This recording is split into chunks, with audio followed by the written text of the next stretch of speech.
ResortLoop.com is proud to be sponsored by Joffrey's Coffee and Tea Company. Joffrey's now offers coffee subscriptions. You can order a 3, 6, or 12-month subscription. You can choose from 3 collections: the Flavored Coffee Collection, the Roastmasters Collection, or the Disney Signature Coffee Collection. Each collection includes 3 bags per month. With the Joffrey's Coffee subscriptions, never run out of great coffee again. Learn more and order at Joffreys.com. Please stand clear of the doors. Por favor, manténganse alejado de las puertas. The body of water that you see to the right of our forward motion is the Seven Seas Lagoon. The Seven Seas Lagoon is a man-made creation that took 3 years and the removal of millions of cubic yards of earth to complete.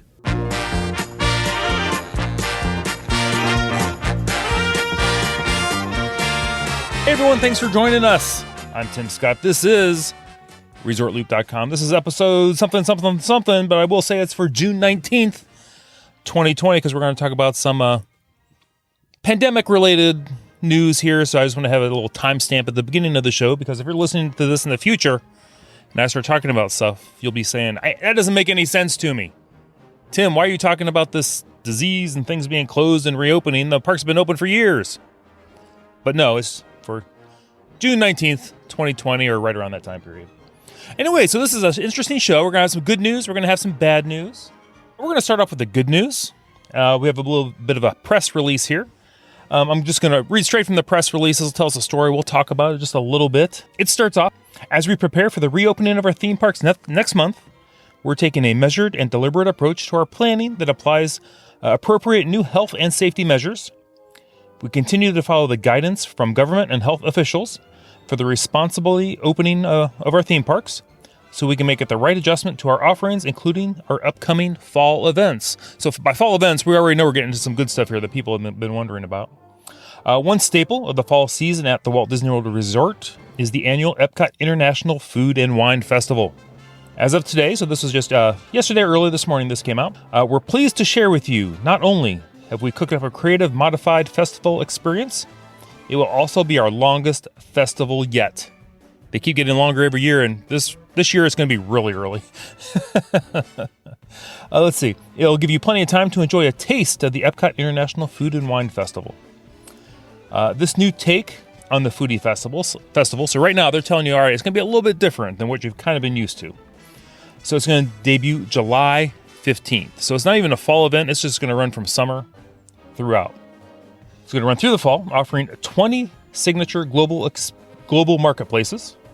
And they give us some examples there. I'm going to say, and 20 to me sounded low compared to years past, which you can only expect with the distancing. You can probably put the booths only so close together. But I looked up last year, there were 30 of the global experience kiosks. So this year there's 20, and they'll probably be spread out a little bit more. And then they said here, if you've ever imagined a world where the floral fun of Flower and Garden is sprinkled in with the global goodies of the Food and Wine Festival, here's your chance. Guests will be able to see our newest topiary, Remy, in the France Pavilion and find a flower and garden merchandise. So they have a bunch of merchandise left because, they barely got it started when all this happened and they had to shut down. And you'll be able to get that this summer as well as the food and wine. This could be a very interesting time of year to go. Like I mentioned this in the last show, between having reservations to get in and however the queuing system is going to work. This could be, other than the having to wear the mask, because that's still going to be required for everybody 2 and up, a very interesting, it could be a really good experience. This could be like I hate to say once-in-a-lifetime experience during something as serious as what's going on, but this could be a great time. Anyway, in addition, they're also, for the scavenger hunt fans out there, they're going to still have Remy's Ratatouille Hide and Seek, and there's going to be additional food and wine merchandise. So there'll be more on the merchandise later, and probably some more events that allow people to social distance, enjoy some wine, enjoy some food, and boy, could we all enjoy that right about now with what's been going on. But a little bit of some of the bad news here. It says the Eat to the Beat concert series will not be taking place this year, so there will not be national acts performing at the American Gardens Theater. But I thought it was interesting, that they're still going to be using the American Gardens Theater. It says here that there'll be plenty of music to enjoy at the American Gardens Theater with local EPCOT entertainment, such as Mariachi Cobre, the Jaminators, and more. These fan favorites will spread out their performances throughout the day, giving audiences more options to enjoy them. So it sounds like the theater will be open, and they might have many more seatings because they're going to have to distance you in the theater, so they won't be able to allow as many people in. And I'm not sure if they'll allow people to maybe stop outside. And then when a real crowd's gathering out there, I wouldn't think, but we'll have to see how that goes.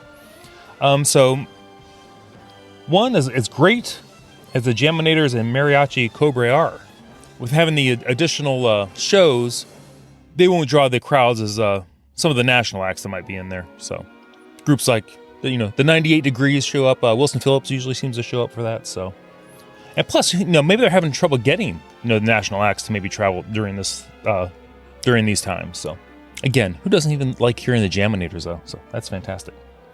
And more bad news: if the Eat to the Beat concert series not taking place during Food and Wine wasn't enough of a bummer, they go on to say, while assessing another fall special event, Mickey's Not So Scary Halloween Party, we determined that many of its hallmarks, the stage shows, the parades, the fireworks, are unable right now to take place in this new unprecedented environment. With this in mind, we have made the difficult decision to cancel this year's Mickey Not So Scary Halloween Party. Additionally, they will also not be having the H2O Glow Nights, at Disney's Typhoon Lagoon. None of those will take place for the remainder of 2020, and guests who have tickets for these will be refunded over the next coming weeks, because I don't think this is just something they can do like through a computer and give. I think they have to go through all these by hand and actually process people's refunds. So that's where we're at right now. Food and Wine going on, yay. Eat to the Beat concert series, not. Boo. Not boo, but bummer, We understand. They had to do what they had to do. And the Glow Nights and Not So Scary Halloween Party, not going on. You're asking yourself, Tim, that just covers Food and Wine and the Not So Scary. What about the stuff later on? What about the Very Merry Christmas Party and the International Festival of the Holidays? They go on to address that. It says that we are monitoring our new environment closely, and we will make a decision on these events as we continue to learn more from government and health officials. As always, our goal is to explore every option and look at ways in which we can still host events and festivals full of Disney magic, while still operating responsibly with the health and safety of our guests and cast members in mind. So they're not making a decision right now on the Very Merry Christmas Party or the International Festival of the Holidays or anything, past the fall right now. They'll be watching the global numbers. They'll be listening to their own health experts. They're going to be listening to the CDC. And right now they just don't know. But I will go on to say the fact that they're still having the Food and Wine Festival and starting it in mid-July is a win in my book. Because if you can get down there and you want to go down there, that's something to really look forward to. Two, if you're not going down there, they're going to hopefully put out some new recipes we can try at home. We're going to get to see some new pictures, study some new menus, and we'll get our Disney fix that way. So very excited by this news. But I want to go on because we're talking about food, and now I'm hungry. And some additional things in the news. There's a new store or shop coming to Disney Springs. This is the Gideon's Bakehouse. Has anybody heard of this? I had not heard of this before. Apparently it's been like in Orlando or a Central Florida staple for a while, winning many awards. But they're going to open a location at Disney Springs. And their big thing here, from what I've been able to find out, are cookies that are half a pound a piece. Half a pound cookies. Entitled, The Cookie Where You'll Need a Nap If You Eat the Whole Thing. I think these are shareable cookies. I'm not sure. I can't wait to try these. I've seen pictures. They look fantastic. It says here that they're known for their small batch, handmade, almost half-pound cookies and cakes, I guess. And it says not only do their size make these cookies so special, Gideon's brings their own spin to cookie flavors like peanut butter crisp, cookies and cream, and pistachio toffee dark chocolate. Apparently, Gideon's is known for a coffee cake cookie, and I guess it was only in Orlando. Normally, it's only a temporary, available limited time during the year for like a month or so. But at Disney Springs, it's going to be on sale every morning. And then they're also going to have a hot cookie hour every evening for those looking for a cure for the sweet tooth after dinner. So you have your nice little dinner there at Morimoto Asia. Maybe you've been over at Homecoming, and you want a nice warm cookie. That's where you go. I wonder if there's an ice cream shop near there. This sounds too fantastic. But I did do a little bit of investigation. At their Orlando location, Now, I'm looking at the menu for the Orlando location. I do not expect these prices to be in effect at Disney Springs, just so you know. But these famous nearly half-pound cookies, one, they have a limit. I don't know if they have a limit at Disney Springs or not, of 6 cookies. Now, granted, it goes on to say that, half a pound of cookie for 6 cookies, that's 3 pounds of cookies. But it's $5 for each cookie. Now, some of the cookies listed are of your basic chocolate chip cookie, a peanut butter crunch cookie, a cookies and cream cookie, which it looks fantastic, triple chocolate chip. I could read the descriptions for each of these, but you and I would both need cookies and followed up with a cup of Joffrey's coffee. The Rocky Road cookie. This is a limited time in June, so I hope they have this there, but it has marshmallows on it. Oh my goodness. And then they have a bunch of different cake slices too, and if you go look even further on their menu, they got some of the out-of-season cookies, which look like hopefully they'll have some of those at Disney Springs also, because the white chocolate macadamia nut with homemade salted caramel looks ooey gooey fantastic. I do enjoy a macadamia nut cookie. And the triple chocolate salted Andes mint cookie. Oh my goodness, they have those there. You're going to see me laying on the ground napping and enjoying every moment of it. And there are just tons of others there. There's that famed coffee cake cookie I mentioned before. So I'm more excited about this bakery than maybe about the Food and Wine Festival. I'm just kidding, no. But it is exciting. I'm anxious to hear the reviews of this cookie place once it opens at Disney Springs. If anybody has been to the original Gideon's in Orlando, drop me a line. Let me know what you thought. If it's as good as it looks. Very excited for that.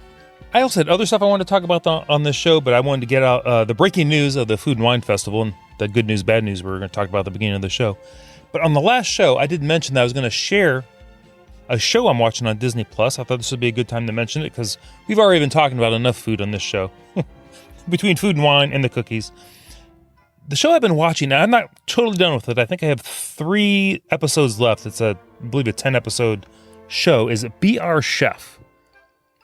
Now this is a cooking, I'll say competition show. It is a competition, but it's not like a hardcore Hell's Kitchen kind of show. It's more of a, kind of follows the format of a lot of the other cooking shows.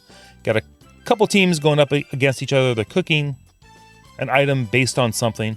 But here, it's families. Generally, it seems to be 2 parents, 2 or 3 kids, kind of depending. The shows usually always start out with the family going into the parks, finding out, what the theme of the show is going to be or what's going to inspire the recipe they're going to come up with and cook in the kitchen. So you get back to the kitchen, and the host is Angela. I forget her last name. I guess she was on The Office. I wasn't at Office, never watched The Office, but my daughter was watching, and he goes, hey, I think that's Angela from The Office. So I'm like, okay, so it's a big name.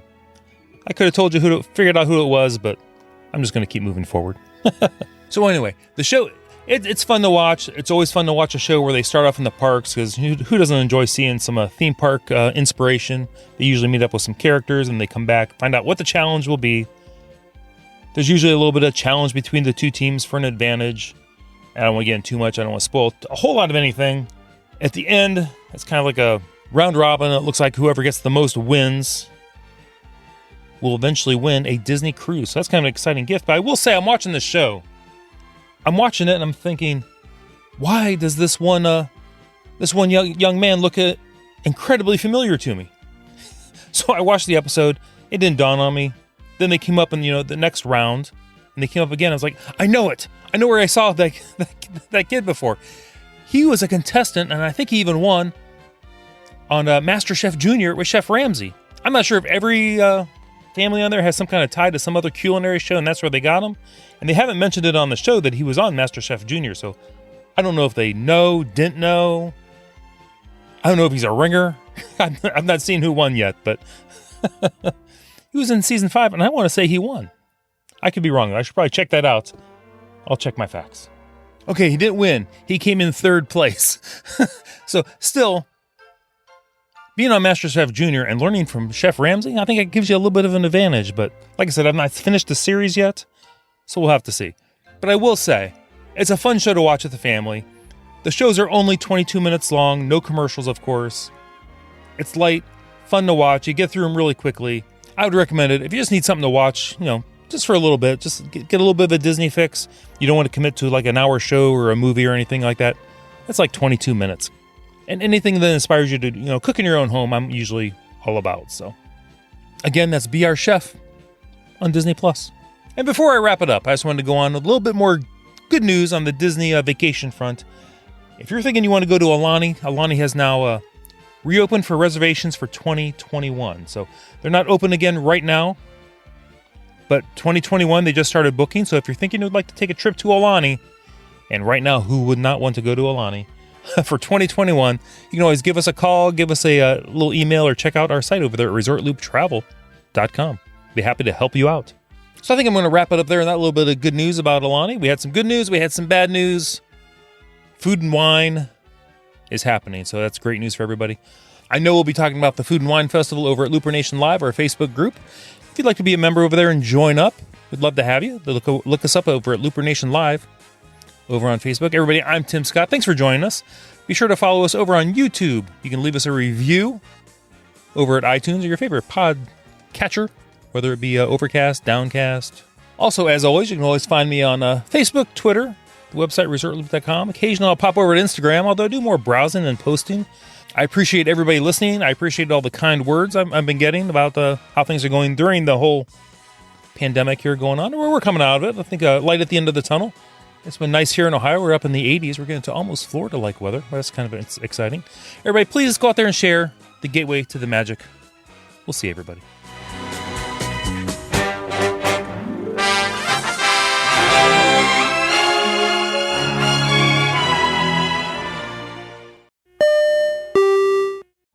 Vacation memories will stay with you and your family for a lifetime. The Resort Loop Travel Group was created with this in mind. Our fee-free services will relieve you of the stress and confusion of finding and booking the best vacation at the best price.